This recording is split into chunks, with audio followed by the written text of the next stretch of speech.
ठीक है, तो आज हमारा नया चैप्टर स्टार्ट करने वाले इस चैप्टर का नाम है सरल उत्पादक मशीनें।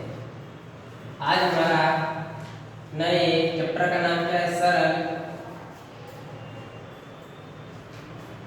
उत्पादक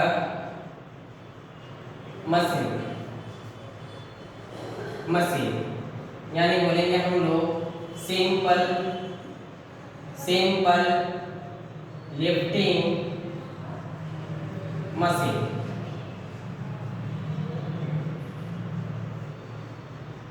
ठीक है, हमारा जो आज नया चैप्टर स्टार्ट हो रहा है उस चैप्टर का नाम है सिंपल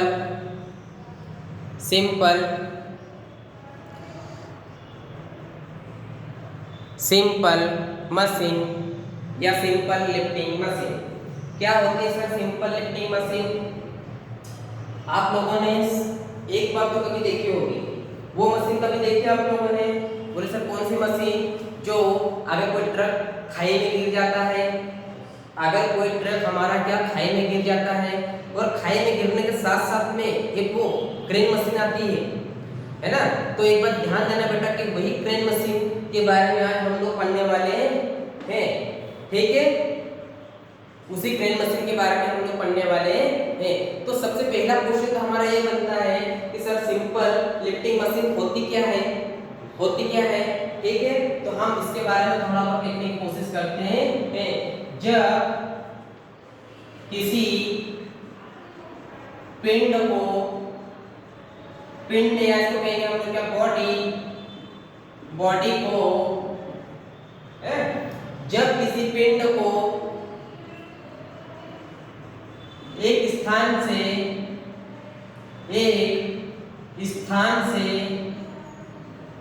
दूसरे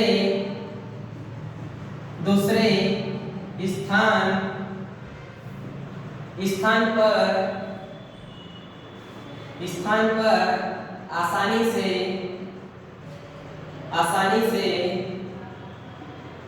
उठा कर ले जाती है तो उसे ही तो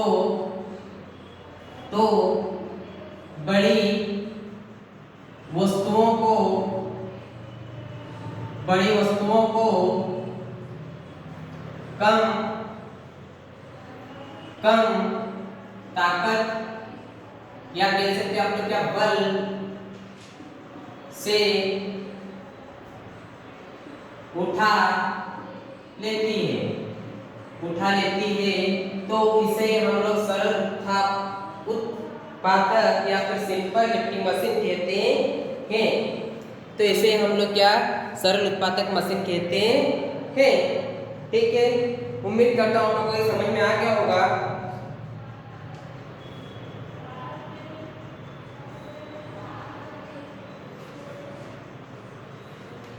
इसमें एक सबसे छोटी डेफिनेशन होती है हमारे पास। क्वेश्चन कभी आता है कि सर भार या वेट किसे कहते हैं? भार या वेट किसे कहते हैं, है ना? भार तो हम लोग समझते हैं, अगर मान लो अगर मैंने एक पेन उठाया जिसको भी तो मैंने भारी उठाया है, तो बेटा यही तो भार हो गया मेरा। हुआ कि नहीं हुआ? हुआ ना?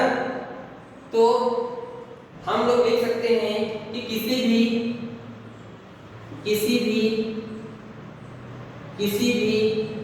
मशीन के द्वारा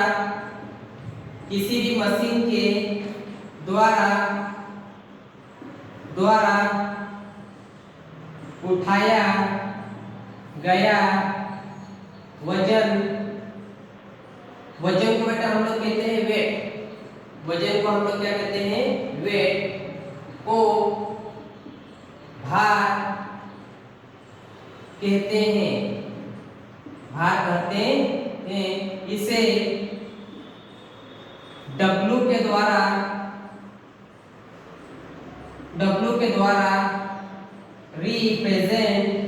रिप्रेजेंट का मतलब होता है दर्शाया जाता है, रिप्रेजेंट किया जाता है। रिप्रेजेंट किया जाता है। ठीक है,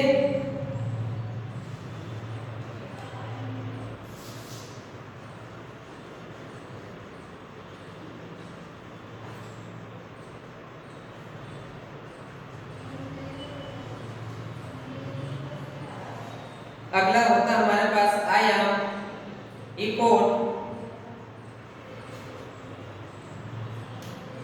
इसी में दूसरा बिंदु लिखेंगे हम लोग आयाम। आयाम को हम लोग कहते हैं इफोर्ट। इफोर्ट इफोर्ट क्या होता है? किसी भी भार को या फिर वेट को मशीन के द्वारा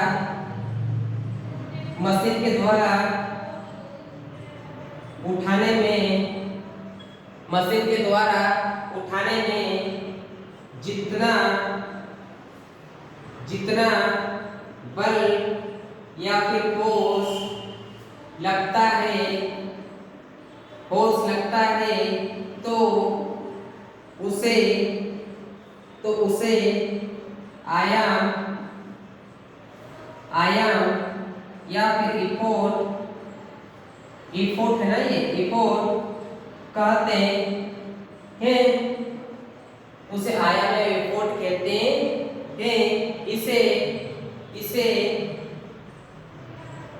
इसे P के द्वारा दर्शाया जाता है। इसे P के द्वारा दर्शाया जाता है। सर आयाम क्या होगा? एक मशीन होगा, इस मशीन के द्वारा जितना हम लोग बल लगाते हैं ना, तो उसको हम लोग क्या कहते हैं? आयाम कहते हैं। ठीक है,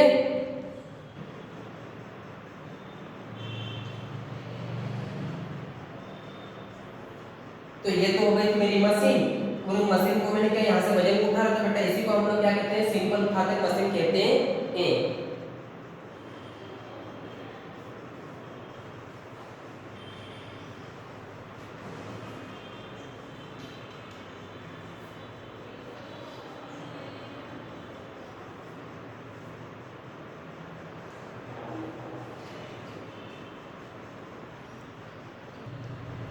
तो हम लोग और आगे बढ़ते हैं, कुछ परिभाषाएं लिखते हैं इसके बारे में हम लोग।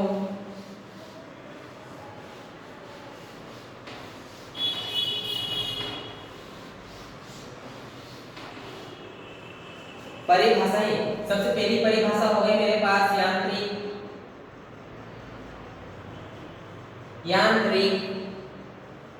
लाभ।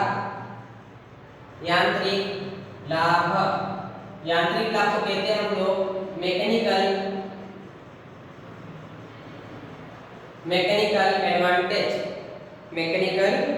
एडवांटेज।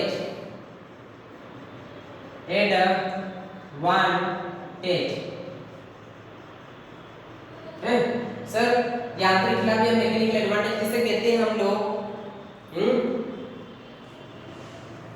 यांत्रिक लाभ या मैकेनिकल एडवांटेज किसे कहते हैं? जैसे हमने लिखा भार को कहेंगे हम लोग वेट।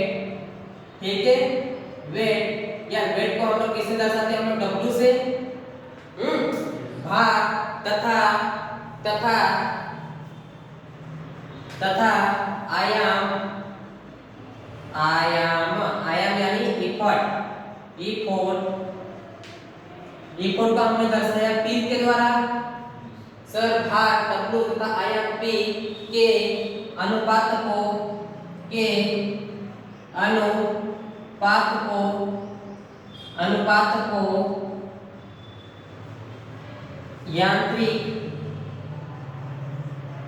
यांत्रिक लाभ यानी इसको कहेंगे हम लोग मैकेनिकल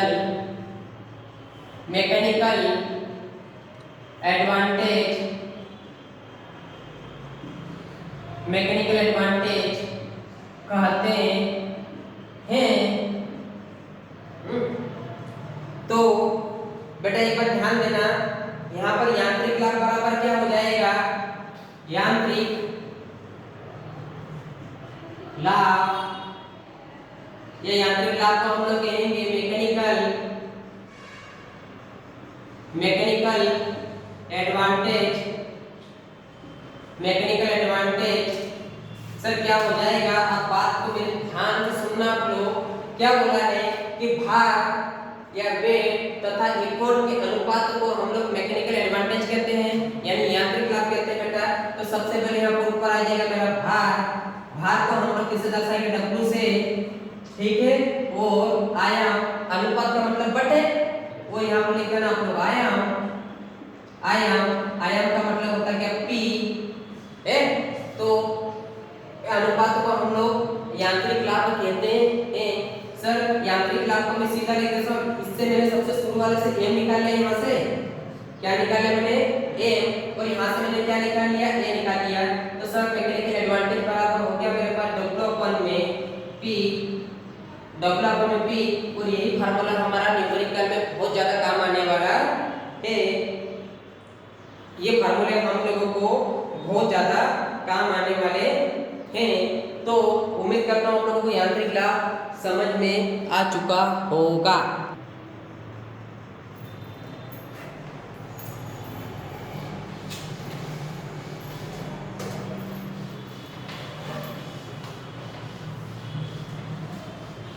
अगला जो हमारा टॉपिक है वेगानुपात।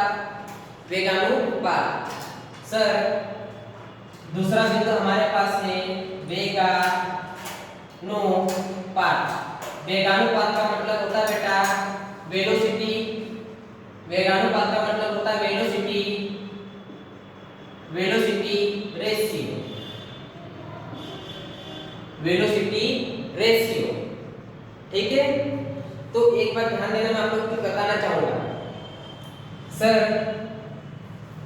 ये हमारे पास एक्सिस होती है। सर ये एक्स एक्सिस हो गई, ये मेरी क्या हो गई, वाई एक्सिस, ठीक है। तो क्या होता है कि अगर मान लो कोई चीज को हम लोग ऐसे पकड़ उठा के ऐसे खींच के ले जाते हैं ट्रैक के द्वारा, तो ये गाड़ी हमारे किधर, एक्स दिशा में जा रही है ना, भार तो हमारा किधर जा रहा है, एक्स दिशा में जा रहा है। तो और हम लोग उठा तो मशीन को ऐसे ही उठा के लेते हैं हम लोग। तो एक बार ध्यान देना आप लोग, आयास द्वारा चली गई दूरी, तो इसकी परिभाषा लिख रहा हूं मैं, आयास द्वारा चली गई दूरी, आयास द्वारा चली गई दूरी यानी मशीन द्वारा चली गई दूरी। अब मशीन कितनी दूरी करेगी इसकी बात कर रहा हूं, दूरी भारी तथा भार द्वारा तय की गई दूरी, भार द्वारा तय की गई दूरी, भार द्वारा तय की गई दूरी यानी x के अनुपात को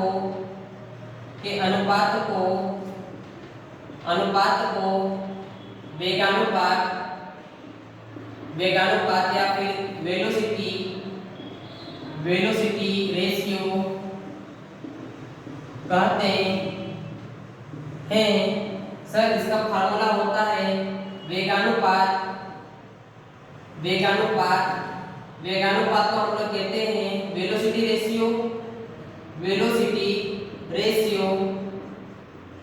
यानी क्या हो गया बेटा, आयास द्वारा चली गई दूरी, आयास द्वारा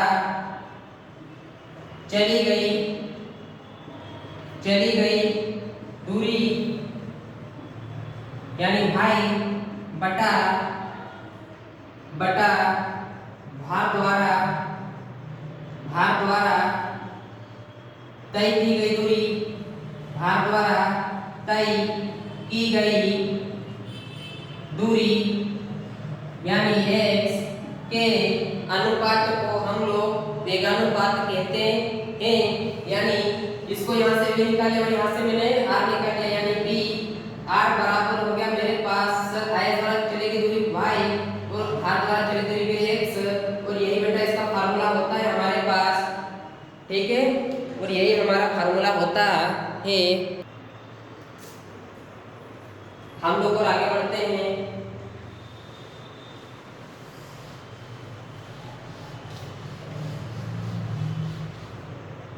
अगली परिभाषा है कि हमारी मशीन का निवेश। तीसरी परिभाषा है मशीन का निवेश, या इसको कहेंगे हम लोग input of machine. Input of machine sir क्या होती है? मशीन का निवेश है इनपुट ऑफ मशीन। मशीन द्वारा किया गया कार्य मशीन निवेश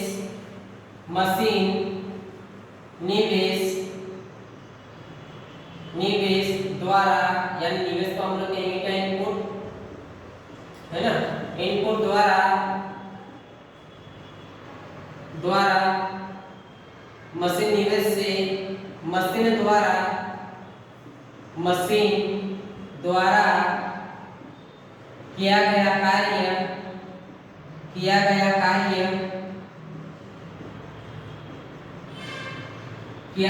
को कहेंगे हम लोग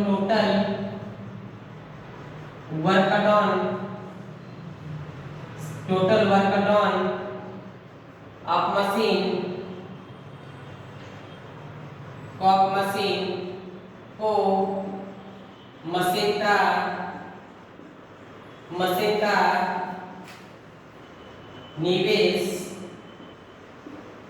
मशीन का निवेश कहते हैं।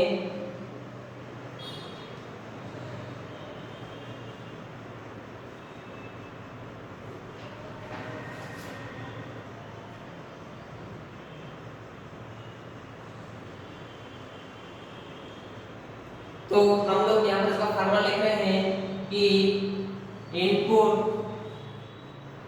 ऑफ मशीन का फार्मूला क्या होता है? इनपुट ऑफ मशीन यानी मशीन का निवेश बराबर होता है बेटा आयास गुणा मशीन द्वारा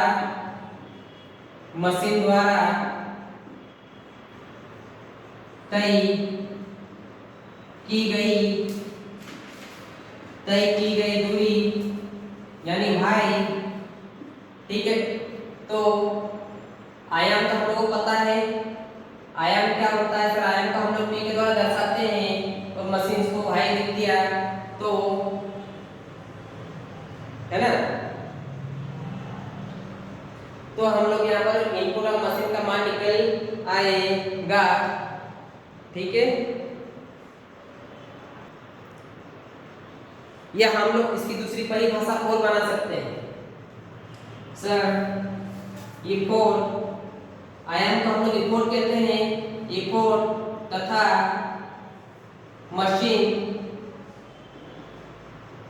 मशीन के द्वारा टोटल डिस्टेंस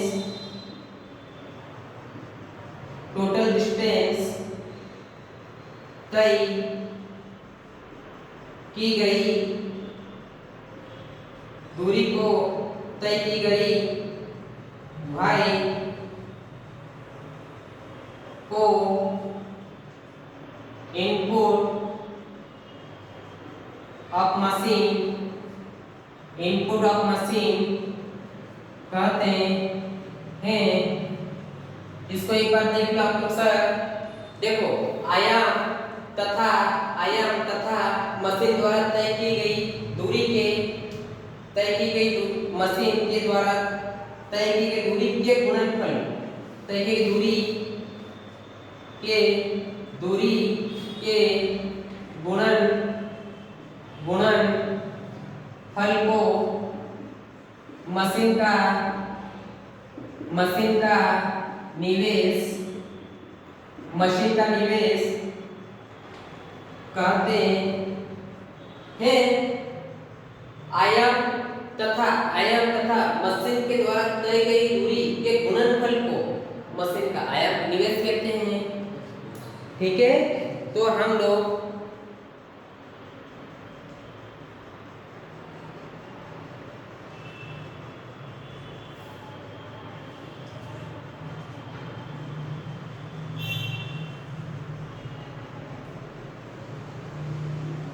हम लोग इस लेक्चर को यहीं पे समाप्त करते हैं।